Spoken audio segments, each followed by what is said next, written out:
মৰমৰ ছাত্ৰ ছাত্ৰীসকল ইতিমধ্যে আমাৰ কম্পাৰ্টমেণ্টেল পৰীক্ষা শেষে হ'ব এই কম্পাৰ্টমেণ্টেল পৰীক্ষাত কেনেকৈ নম্বৰ দিয়া হ'ব আৰু কোন ছাত্ৰ ছাত্ৰীয়ে পাছ কৰিব ৰিজাল্ট কেতিয়া দিব কেনেকৈ নম্বৰ দিয়া হ'ব ৰিজাল্ট কেতিয়া দিব এই লৈ আমি আলোচনা কৰিম ৰিজাল্টৰ ডেট আমাক লাগে আৰু ইয়াৰ লগে লগে পাছ কোনে কৰিব আৰু ফেইল কোনে কৰিব আৰু তাৰ লগে লগে আমাৰ আছে গ্ৰেছ মাৰ্ক দিবনে নাই জি গ্ৰেছ মাৰ্ক দিবনে নাই এইখিনি আছিলে আমাৰ আজি আলোচনা এইখিনিতে মই কৈছো যে আমাৰ মনত এতিয়া যিবোৰ প্ৰশ্ন হৈছে যে আমি কিমান প্ৰশ্ন কৰিছো বা আমি কিমান পাম ৰিজাল্ট কেনেকুৱা হ'ব সেইকাৰণে মই তোমালোকক আগতেই কৈছিলো যে তোমালোকে কি কৰিবা কম্পাৰ্টমেণ্টেল এক্সামৰ যেহেতু যোৱাটো বৰ্ষত 2024ত তোমালোকৰ 45ৰ কৰিব আহিছিলে ডেসক্ৰিপটিভ আৰু এই ডেসক্ৰিপটিভটোতে তোমালোকৰ কিমান আছিলে 5 মাৰ্ক আছিলে 13 আছিলে কিন্তু আছিলে সময় আছিলে 2 ঘণ্টা কিন্তু বৰ্তমান সময়ত তোমালোকৰ কি হৈছে যে 2025 লে আকৌ সলনি হৈ গ'ল যে তোমালোকে ডেসক্ৰিপটিভো দিব লাগিব আৰু এমসিকিউ 2013 পাব লাগিব আৰু এই 13 পাবলৈ তোমালোকক চোৱা মই কৈছো যে তোমালোকে যিখিনি ছাত্ৰ ছাত্ৰীয়ে 45ৰ ধৰা এমসিকিউ কৰিলা তে এমসিকিউ টো এক নম্বৰ 13 পালা তোমালোকৰ পাস হৈ গ'ল এটো তাৰ বেলেগ উপায় নাই কিন্তু বাকি যেটো তোমালোকৰ ডেসক্ৰিপটিভ পাৰ্ট যেটো আছিল তাত তোমালোকে লিখিব লাগিব যদি কোনোবাই ধৰা 13 পাবৰ কাৰণে 20 মাৰ্কসও লিখিছা শুদ্ধ হলে পাস কৰিবা 20 হলো হ'ব কোনবাই যদি পুৰা একদম হিসাব কৰি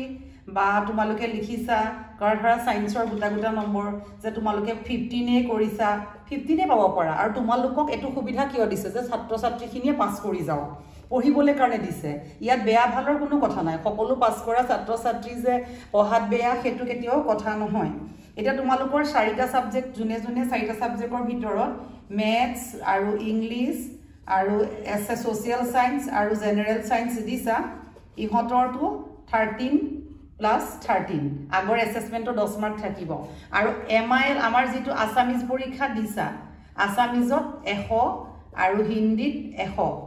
বাকি প্ৰ্যাকটিক্যাল বিলাকৰ কথাটো বেলেগ আৰু জিওগ্ৰাফি থাকিলে তোমালোকে চাবা জিওগ্ৰাফি বহুতৰ আছে 90 দিব হলে তোমালোকৰ 5 মাৰ্ক হ'ব 27 গতিকে তোমালোকে লিখিব লাগিব আৰু লিখিলে তোমালোকৰ ৰিজাল্ট ভাল হ'বই বানান কেতিয়াবা ভুল হ'ব পাৰে বানান এটা দুটা ভুল হলে একো নহয় আৰু তোমালোকৰ লিখিলে কিন্তু নহব তোমালোকৰ যদি কেতিয়াবা ধৰা কৰিছা টেনচন হৈ আছে 20 কৰিলো তেতিয়াও তোমালোকক মিলাই পেলাই তোমালোকক 5 মাৰ্ক পাবা তাতো গ্ৰেছ বুলি কোনো ধৰণৰ কথা নাহে ইয়াতৰ গ্ৰেছ নিদিয়ে এনে এখন বেয়া কৰিছা কিবা কাৰণে আকৌ গ্ৰেছ বুলি নাহে তোমালোকক এনেকুৱা কৰিব ধৰা তুমি 20 নম্বৰৰ কোৱেশ্চন কৰিলা এনসাৰ কৰিলা তাত তোমাৰ ধৰা 12 মান পাব লাগে তে 13 তোমালোকক কৰিয়ে দিব আকৌ বেলেগে কিন্তু গ্ৰেছ বুলি কথা নাহে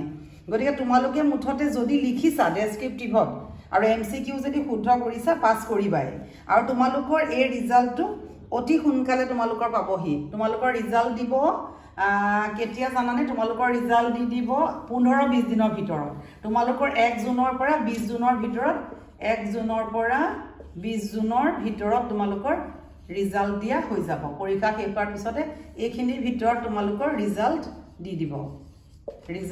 দিব কাৰণ তোমালোকে কি কৰিব লাগিব তোমালোকে সেম বেটছত পঢ়িব পাৰিবা আকৌ তোমালোকৰ সেম ইয়াৰ আৰু তেনেকুৱা বহুত কিবা কিবি তোমালোকৰ কাৰণে সুবিধা আছে গতিকে মই তোমালোকক কৈছো যে তোমালোকে যিখিনি ছাত্ৰ ছাত্ৰীয়ে লিখিলা বা ভালকে মই কোৱাৰ দৰে কৰিছা তেওঁলোকে খুব ধুনিয়াকে পাস কৰি যাবা আৰু তোমালোকে আগলৈ ভালকে পঢ়িবা ভিডিঅ তোমালোকে এটা খালি লাইক কৰিবা তোমালোকক ইমান দিন কৈ আছো আৰু অসমীয়াত মই বাৰে বাৰে কৈছো যে যিখিনি ছাত্ৰ ছাত্ৰী অসমীয়া বিষয়ত বেয়া কৰিছিলা তোমালোকে লিখিব লাগিব যদি লিখিছা তোমালোকে 30 মাৰ্কস পাবাই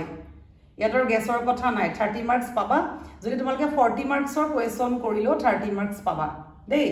আৰু তোমালোকে এটা ভিডিঅটো লাইক কৰিবা শেয়াৰ কৰিবা নতুনকৈ বা তোলে খবৰ পাব লাগিব ইয়াৰ পিছত আৰু কি কি কৰিব লাগে আমি জনাই থাকিম তোমালোকে সেই কাৰণে চেনেলটো সাবস্ক্ৰাইব কৰিবা